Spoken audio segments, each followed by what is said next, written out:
வணக்கம். முனைவர் பா. மணிகண்டன், தமிழ்துறை உதவி பேராசிரியர், டாக்டர் எஸ்.என்.எஸ். ராஜலட்சுமி கலை மற்றும் அறிவியல் கல்லூரி, கோவை. சென்ற வகுப்பின் தொடர்ச்சியாக தமிழர் அணிகலன்கள் குறித்து காண்போம்.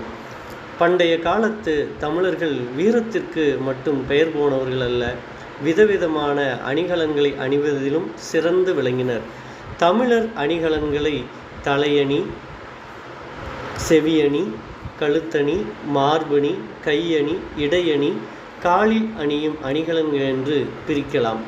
தலை அணிகலன்களில் தொய்யகம், பூரப்பாலை, புல்லகம் ஆகியவை உள்ளது. தொய்யகம் என்றால் நெற்றி சுட்டி ஆகும். நெற்றியில் சுற்றி கட்டுவது போல் அமைந்ததால் நெற்றி சுட்டி என அழைத்தனர். ஆனால் பழங்காலத்தில் இதற்கு தொய்யகம், பூரப்பாலை, நெத்தி சுட்டியின் இரண்டு பக்கத்திலும் மாலை போல செயின் வருவதை நாம் காணலாம். அதற்கு பெயரே பூரப்பாலை ஆகும்.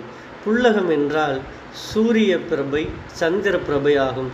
தலையில் வகுடி எடுத்த பின்பு இருபுறமும் பொருந்தக்கூடியது. இது சூரிய வடிவில் இருந்தால் சூரிய பிரபை, சந்திர வடிவில் இருந்தால் சந்திர பிரபை என வழங்குவர். காது வளர்க்கும் பழக்கம் தமிழர்களிடையே அதிகமாக இருந்தது. இப்படி காதை வளர்த்த பிறகு அந்த ஓட்டையில் பனையோலையை சுருட்டி ஒரு மரபை சொல்வார்கள். குதம்பை, குலை இரண்டுமே காதை ஒட்டி போடக்கூடியதாகும். குண்டலம் என்றால் தற்போதைய ஜிமிக்கி கம்மல்தான். இதனை மகர குண்டலம், வியாழ குண்டலம் என்று நிறைய வகைகளில் அழைப்பர். அடுத்ததாக கழுத்தணிகளில் கண்டிகை, சரப்பள்ளி, சவுடி, மணியாரம், சன்னவீரம் ஆகியவை இருந்தது. கண்டிகை என்பது கழுத்தை ஒட்டி போடக்கூடிய அணிகலன்களாகும். இந்த காலத்து சோக்கர் போன்ற அணிகலன் என அதனை கூறலாம். கண்டம் என்றால் கழுத்து என்று பொருள். அதை ஒட்டி இருப்பதால் கண்டிகை என்று பெயர் பெற்றது. சரப்பள்ளி என்பது இருக்கிற செயினிலேயே மிகவும் நீளமாக அணிந்து கொள்ளும் ஓர் அணிகலன்களாகும்.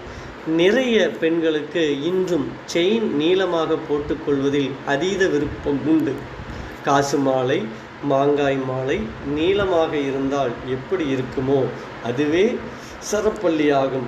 சவடி என்பது மிகவும் தட்டையாக அணியக்கூடிய அணிகலன்.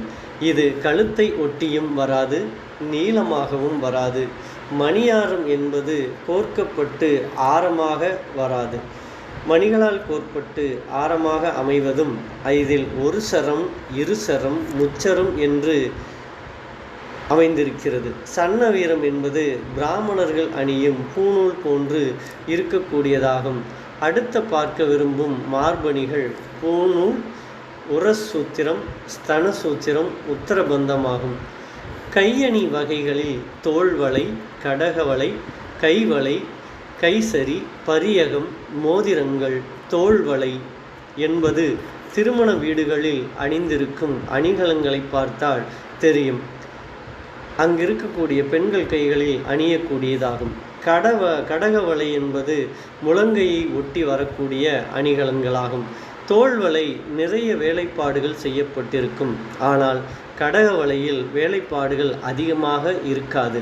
கைவளை என்பது நாம் அணியக்கூடிய வளையல்கள்தான். கை மணிக்கட்டு அருகே அணியக்கூடிய அணிகலன். கைச்சரி என்பது கைவிரல் மோதிரங்களுடன் சூடகம்.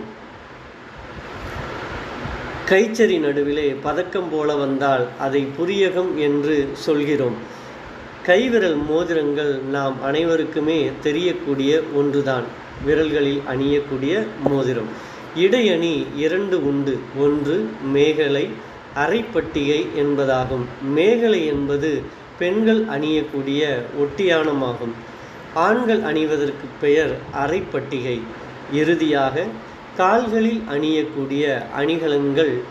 இதனை பரியகம், பாடகம், வீரக்கழல், சிலம்பு, கிண்கிணி என வகைப்படுத்துவர். பாடகம் என்பது தண்டை போன்ற அணிகலன்களாகும்.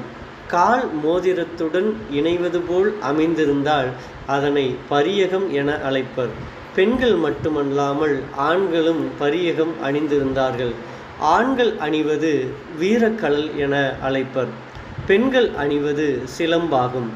சிலப்பதிகாரத்தையே அணிகலன்களாக கொண்டு பாடப்பெற்ற ஒரு காப்பியம். சிலம்பிற்கு பெருமை சேர்க்கக்கூடியது. கொலுசிலேயே அதிக முத்து வைத்திருப்பதைத்தான் கிண்கிணி என்பார்கள். பண்டை காலத்து தமிழர்கள் இத்தனை வகையான அணிகலன்களை அணிந்திருக்கிறார்கள் என்பது கூட நமக்கு ஆச்சரியத்தை தரக்கூடியதாகும். இந்த அணிகலன்களை பழமை மாறாமல் அணிவதும் காப்பதும் நம் ஒவ்வொருவரினுடைய கடமையாகும். நன்றி.